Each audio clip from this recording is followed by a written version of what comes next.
Welcome back, everyone. Today, we're going deep into Xenophon's Anabasis. A fantastic choice. And you've brought an interesting mix of sources, scholarly articles, military analyses, even some historical fiction drawing on this. It's not just a story, is it? It's almost a leadership case study, but wrapped up in this ancient Greek adventure. Right. And Xenophon himself is key here. An Athenian soldier, writer. He gives this incredibly detailed account of his journey with, well, the famous 10,000. Greek mercenaries, hired by Cyrus the Younger to challenge his brother Artaxerxes II, the Persian king, and that mission's failure. But how Xenophon turns that into a leadership triumph, really.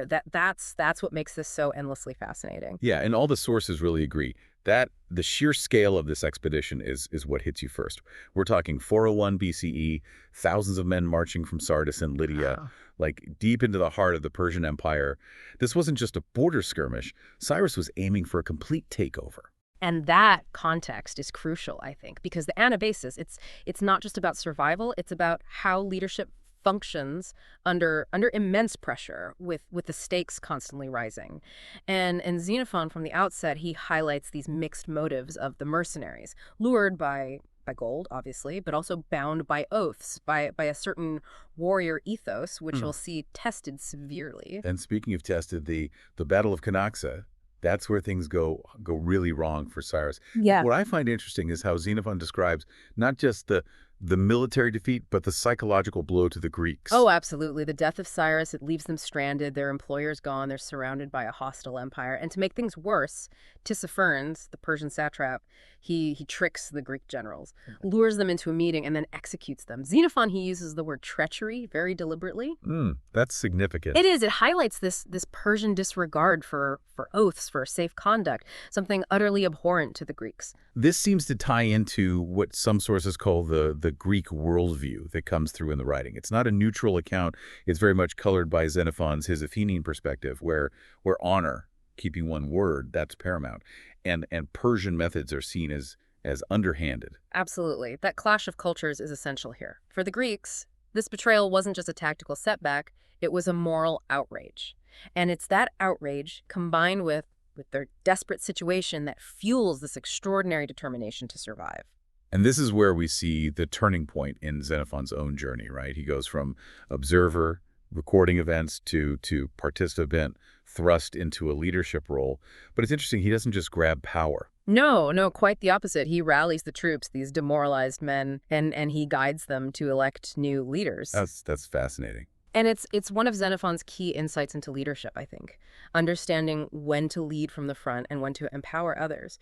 The Anabasis doesn't paint him as some superhuman hero. He's a man aware of his limits, of the need to leverage other people's skills, practicality over ego. A good lesson for any listener, I think. And that practicality is evident in how he approaches the retreat itself, the famous March of the 10,000. Yeah. The sources describe, incredibly harsh conditions, mountains, hostile tribes, dwindling supplies, all while being pursued by the Persians.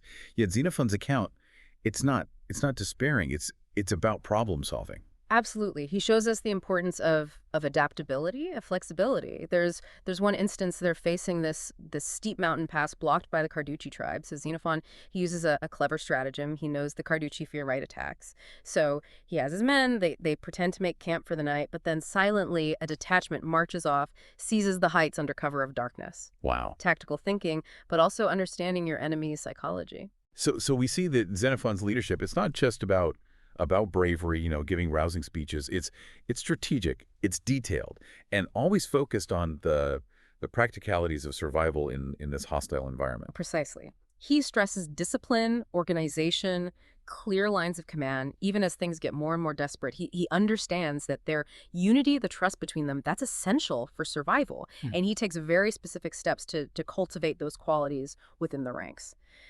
Picking up where we left off as we go deeper into how Xenophon led during the retreat, one source highlights a really interesting contrast between how the Greeks and the Persians, how they approached warfare. Persians very much reliant on their vast numbers, the cavalry, but Xenophon, he focuses on adaptability, on using the terrain to their advantage. Are you talking about the Battle of the Mountain Pass, where Xenophon, he uses that pincer movement to basically outmaneuver a much larger Persian force? Exactly. Persians used to fighting on open plains. They struggle in these narrow confines.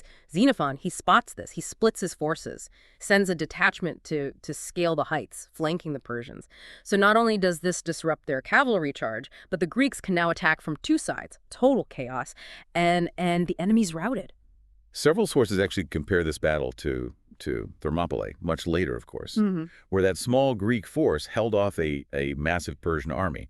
Although here, Xenophon's using the terrain not just defensively, but to create an offensive advantage. Yeah, and it shows his strategic thinking, his willingness to break from those conventional Greek tactics. He knows their survival depends on agility, on discipline, outmaneuvering the opponent, not just brute force. It's also worth noting Xenophon, he doesn't shy away from the mistakes made during this retreat. He talks about poor judgment, internal disputes, even moments of panic that could have undermined their unity. Indeed. One example that stands out is the incident with the Colchian villages.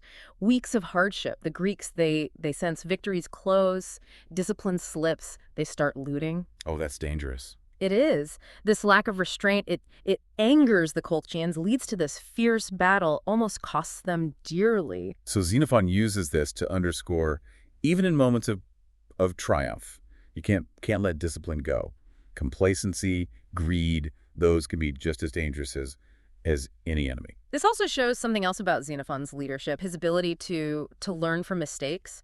After that clash, he addresses the troops. He acknowledges their fatigue, the hardship, but he reminds them order, unity, those are paramount. He appeals not just to their sense of duty, but to their self-preservation. Their survival depends on their collective strength. That's a fascinating mix, isn't it? Pragmatic leadership, but also deep understanding of human psychology. He knows appealing to reason and emotion, that's how you inspire loyalty, keep morale up. Exactly. Communication, transparency, vital. He doesn't avoid difficult issues, even if it means criticizing his fellow Greeks. He creates this environment of open dialogue. Concerns can be voiced, solutions debated collectively. And this brings us to another crucial theme in the Anabasis. Unity, trust, those are essential. As we said, the 10,000 diverse group, different Greek city-states, each with their own loyalties, sometimes rivalries. Right, so that inherent diversity, it gives them skills, experience, but it also makes it really hard to stay cohesive. Absolutely. Xenophon, he realizes they have to transcend those divisions. They need a shared identity as the Greeks to survive. One source, I think it was a military historian, Yeah. they pointed out the role of shared hardship in forging that unity. The constant threat, the deprivation, the effort it took to overcome all that creates camaraderie, like nothing else. They fought together, mourned together, celebrated together. Each victory, no matter how small, it reinforces that bond, reminds them their strength is in their unity. And it's that unity, that unwavering commitment to each other, that allows them to reach the Black Sea, their symbolic gateway to freedom. That moment when they see the sea, the shouts of Falada, Falada, Yeah. is often seen as the emotional climax of the Anabasis. It's the power of hope, the human spirit enduring incredible hardship. But we also have to remember that moment, it was made possible by the leadership, the strategic decisions made during that entire retreat. Xenophon's focus on discipline, adaptability, communication, on fostering that sense of shared purpose, all crucial to their success. So while the Anabasis is celebrated for the Greeks' resilience, it's also a testament to effective leadership. What Xenophon does shows us that leadership, it's not just about charisma, giving orders. It's about making tough calls, adapting to change, and inspiring others towards a common goal. Exactly. The Anabasis, it gives us these timeless lessons about leadership, reminding us that true leadership, it's forged in the crucible of adversity, where the ability to think strategically, communicate effectively, and foster that unity, that can be the difference between failure and triumph. So far, we've really focused on the military side of the Anabasis, the leadership lessons.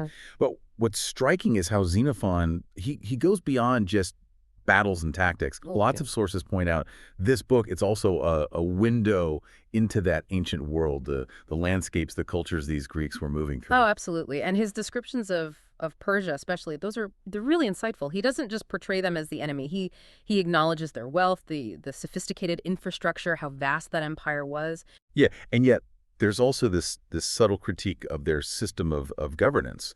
One source, I think it was a classicist, they highlighted that passage where Xenophon describes the Persian king He's paranoid, relies on this network of informants, and contrast that with the Athenian ideal, open debate, democratic decision making. Right. It's almost as if Xenophon's implying the Persians, they have material power, but they lack the political, even the moral strength of the Greeks. And this comes up throughout the Anabasis. You see it in the Persian indecisiveness, their internal power struggles, their reliance on mercenaries, not citizen soldiers. That comparison is fascinating because it really reveals the biases of the time, doesn't it? It's not just a neutral account. It's almost a piece of Athenian propaganda in a way, Mm-hmm. subtly promoting their values. Oh, absolutely. And the listener, it's important to be aware of that perspective. When Xenophon's praising Greek courage, discipline, he's implicitly contrasting it with what he sees as Persian weakness, decadence even, this cultural framing. It was common in ancient historical writing, and understanding that it helps us read the text more critically. Which leads to another key takeaway from the Anabasis, I think, the importance of perspective. We are seeing this through Xenophon's eyes, filtered through his Athenian upbringing, his belief in Greek superiority. Exactly. It challenges us to think about how our own backgrounds, our biases, they shape how we understand the world. The Anabasis reminds us history, it's never truly objective. It's a product of its time and the perspective of the person telling the story. In the sources we've looked at, they also emphasize, while it is personal, it's also a literary masterpiece. Xenophon's style, how he builds suspense, creates vivid characters, that's what elevates it. Absolutely. You get the action-packed battle scenes, but also these moments of introspection, his thoughts on leadership, even touches of humor. He captures the camaraderie between the soldiers, their fears, their doubts, but also their moments of shared joy and despair. And that's what makes it so enduring, right? It's not just about strategy or ancient history. It's about human nature, our resilience, our need to connect with each other. This desire to overcome and find our way home. Literally, but maybe metaphorically too. So as we wrap up this deep dive, I think it's worth asking ourselves what resonates most strongly with you from the Anabasis? Is it the tactical brilliance of Xenophon, the courage of those 10,000 men, or the deeper questions it raises about cultural perspectives, the complexities of being human? The Anabasis doesn't give us easy answers, that's for sure, but it does give us this rich tapestry of insights into leadership, resilience, what it means to be human. And those insights, they still resonate. Thousands of years later, it challenges us to think critically, to examine our own assumptions, and to find inspiration in the enduring power of the human spirit.